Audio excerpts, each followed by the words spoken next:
going from there, what would you say your media?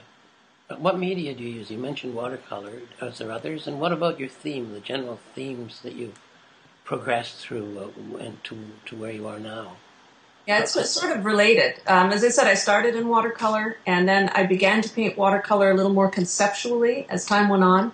So I started exploring how I could take a theme and really, really explore it through my art. And so the first show I did like that was a show about my ancestry, and particularly the women in my family tree that I knew nothing about. And so I research as much as I could about them and then imagine things about their lives. And I made watercolor portraits of them that often were not faces, but sort of impressions that I had. Sure. And so that was the first time I dealt with a theme, and I enjoyed it so much I decided to stop thinking of myself as a watercolor artist and start thinking of myself as an artist who works in ideas. Sure. And so from then on, any theme or idea that I was exploring, I used whatever medium or media suit that theme. And so I expanded beyond watercolor and got into all kinds of other types of art. Way to go! Isn't that wonderful? Yeah, and so the theme of ideas—that's where you're at now, is it? Just Well, yeah, the ideas more like, that come to you. yeah, There's it's some background. There's some stuff about our connections to our history, our connections to the natural, yeah, so-called natural world.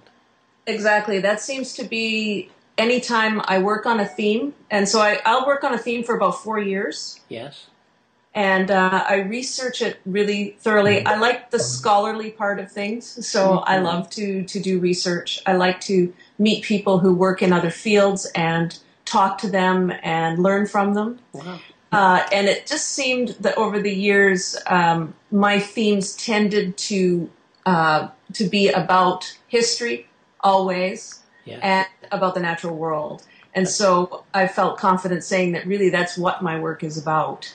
That's sure. That's wonderful. It's such a nice connection too, because of course, the world we call natural, that many of us don't think of it as ourselves belonging to it, but I guess I do, and I think you do too, from what I've seen. We belong to that natural world as humans. We're part of it, right? And a lot of what's going on for us now in the world has to do with our history, doesn't it? They're really connected. Yeah, definitely. Especially this last theme I explored in my own backyard, where I took 4 years and did works only related to my yard. Wow. It taught me a lot about our history and how our history shaped our attitudes toward our land. Yeah. And the attitudes that have caused a lot of problems. Sure. That's just such a wonderful, expansive way of working.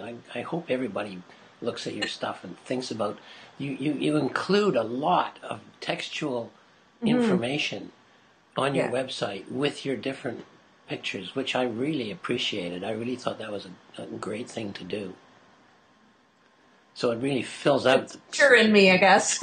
Yeah, that's what you like to do, and that's great. It's obvious. That's what you